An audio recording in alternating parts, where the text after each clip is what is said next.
if the colonists had been fighting not the British Empire, but the Roman Empire, the story would not have ended there.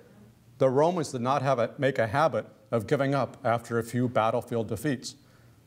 I can practically guarantee you that if they had been fighting the Romans, George Washington and the Founding Fathers would have wound up being crucified, quite literally.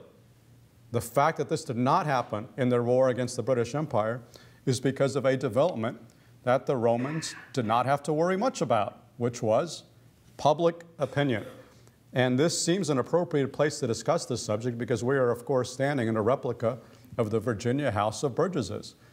Parliamentary democracy was to have a major impact on the outcome of the American Revolution. In fact, you can argue the war was really decided not on a battlefield in North America, but in the House of Commons in London. I would argue to you in many ways the deciding point of the war was a vote that was held on February 28 of 1782, and it was a close vote, 234 to 215.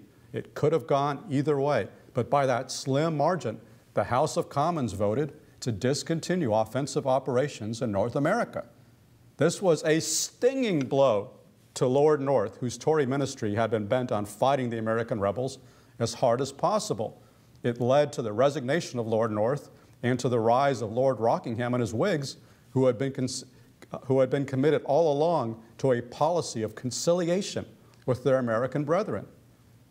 Now, this is a pretty significant development. In fact, it's hard to overstate just how significant it is.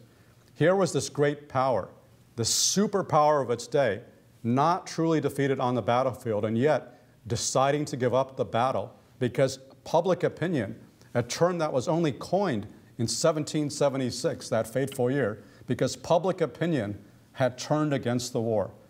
This is a pretty important precedent that would inspire countless generations of future rebels, including those who have fought the United States in places like Vietnam, Iraq, and Afghanistan.